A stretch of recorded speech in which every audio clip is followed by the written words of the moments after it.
នោះបងប្អូនសូម្បីតែលោកគ្រូធុនសុភាដែលជាគ្រូបង្វឹកផ្ទាល់របស់កីឡាករធុនមេញហុងក៏បានលើកឡើងតាក់ទងជាមួយនឹងការត្រៀមប៉ះគ្នារវាងកីឡាករធុនមេញហុង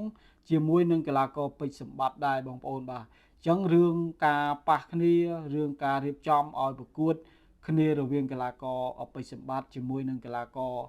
ធុនមេញហុងដឹងតែកើតឡើងហើយបងប្អូននេះទៅតាមការលើកឡើងតាមការបញ្ជាក់បាទរបស់លោកគ្រូធុនសុភាដែលជាគ្រូបង្វឹកផ្ទាល់របស់កីឡាករធុនមេញហុងបាទគាត់បានលើកឡើងថាបទពិសោធន៍របស់កីឡាករធុនមេញហុងរៀងគេថាខ្ចីជាងកីឡាករពេជ្រសម្បត្តិបើមើលពីប្រវត្តិប្រកួតនៃការប៉ះជាមួយនឹងកីឡាករល្អណាបាទប៉ុន្តែគាត់ថាគាត់មិនបរៀនឲ្យកូនសិស្សរបស់ខ្លួនល្បីដល់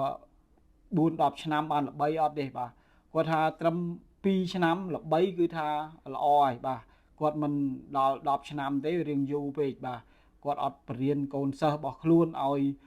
រងចាំខ្លួនប្រកួតបានដល់4-10ឆ្នាំបានល្បីអត់ទេបាទគឺគាត់ចង់ឲ្យកូនសិស្សរបស់គាត់ត្រឹម1ឆ្នាំ2ឆ្នាំគឺល្បីមានកេរ្តិ៍ឈ្មោះបាទកើបលុយបានហើយបាទអញ្ចឹងនេះគឺជារឿងល្អមែនទែនបាទចំពោះកីឡាករដែលវឹកហាត់នៅក្នុងក្លឹបរបស់លោកគ្រូធុនសុភាបើយោងតាមការលើកឡើងរបស់គាត់បែបនេះគឺល្អបាទគឺជាការជំរុញទឹកចិត្តឲ្យកីឡាករកីឡាការិនីដែលវឹកហាត់នៅក្នុងក្លឹបរបស់គាត់ខំប្រឹងវឹកហាត់បាទមិនមែនថាខ្លួនទៅតែចូលអត់វឹកហាត់ចេះតែប្តេជ្ញាផ្ដួលរមួលសំក្រិចធ្វើឲ្យ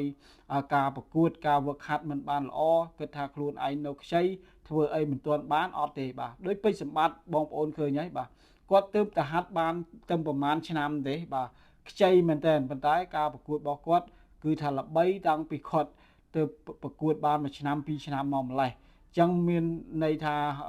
កីឡាករមិនមែនតាដល់មានបទពិសោធន៍ខ្លាំងមានបទពិសោធន៍យូរទើបធ្វើការប្រកួតបានល្បីបានទេកីឡាករខ្លះប្រកួតមានបទពិសោធន៍ដល់4-10ឆ្នាំតែនៅតែអត់ល្បីនៅតែអញ្ចឹងបងប្អូនបាទអញ្ចឹងគេហៅថានេះគឺជាគេហៅថារលកក្រោយច្រានរលកមុខបាទ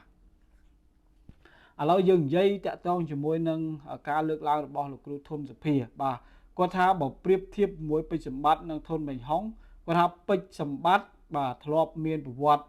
ស្លាប់ដោយសារតែគេទាត់គេចង្កកាប់ចានដោយសារតែគេវាយចំដៃចូលមុខអីហ្នឹងអាចស្លាប់ប៉ុន្តែសម្រាប់កីឡាករធុនមេញហុង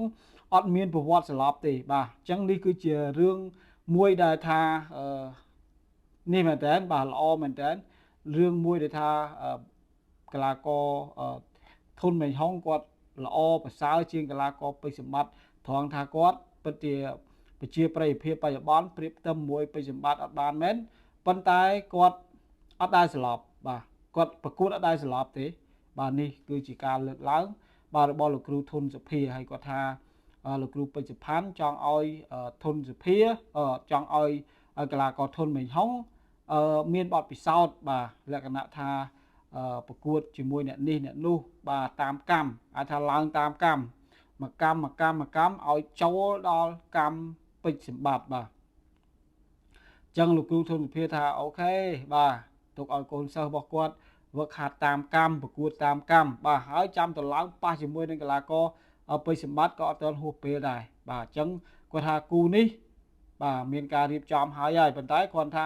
រៀងយូរបន្តិចបាទរៀងយូរបន្តិចអត់ទាន់ប៉ះគ្នាទេបងប្អូនបាទថ្មីនេះអត់ទាន់ប៉ះទេអាចថាក្រោយចូលឆ្នាំឬក៏ចូលឆ្នាំមិនដឹងទេប៉ុន្តែក្នុងខែ2ខែ3នេះគឺអត់ទាន់មានគេថាមានការរៀបចំឲ្យប៉ះគ្នារវាងកីឡាករពេជ្រសម្បត្តិជាមួយនឹងកីឡាករធុនមេញហុងអត់ទេហើយបងប្អូនយល់ថាបើសិនជាគូនេះប៉ះគ្នាមែនបាទតើធុនមេញហុងអាចប៉ះជាមួយនឹងពេជ្រសម្បត្តិបានអត់បាទហើយឬក៏ពេជ្រសម្បត្តិអាចផ្ដួលកីឡាករធុនមេញហុងបានឬក៏ធុនមេញហុងអាចផ្ដួលកីឡាករពេជ្រសម្បត្តិបានបងប្អូនក៏អាចចូលរួមជាមតិយោបល់ម្នាក់មួយបងប្អូនបាទព្រោះគឺជាខ្មែរដូចគ្នាទេនិយាយចំទៅអ្នកណាឈ្នះក៏ជាខ្មែរដូចគ្នាដែរតែចង់ឲ្យមើលការប្រកួតថាតើអ្នកណាលេខ1ក្នុងលំដាប់គីឡូ60ក្នុងការប្រកួតលក្ខណៈកង់ចេញម្រាមបាទកង់ចេញម្រាមមកតាមការលើកឡើងរបស់បងប្រុសគ្រីពីឡុតគាត់ថាស្រុកខ្មែរបាទមានតែ2រូបហ្នឹងបាទគីឡូ60 មានតែពីររូបហ្នឹងដែលលេងកងចេញមករៀមបាទដែលគេហៅថាមើលទៅលេចធ្លោជាងគេណាបងប្អូនបាទអាចថាកីឡាករខ្លះទៀតក៏គាត់គីឡូ60ហើយកីឡាករខ្លះទៀតក៏គាត់អាចលេងកងចេញមករៀមអាចលេងបោះឆៅបានដែរគាត់ថាអត់សូវលេចធ្លោដោយកីឡាករពេជ្រសម្បត្តិនិងកីឡាករធុនមេញហុងហើយបងប្អូនយល់យ៉ាងណាដែរបាទបងប្អូនក៏អាចចូលរួមជាមតិយោបល់ម្នាក់មួយវីដេអូនេះសូមបញ្ចប់តែប៉ុណ្ណេះបាទសូមអរគុណសូមជម្រាបលា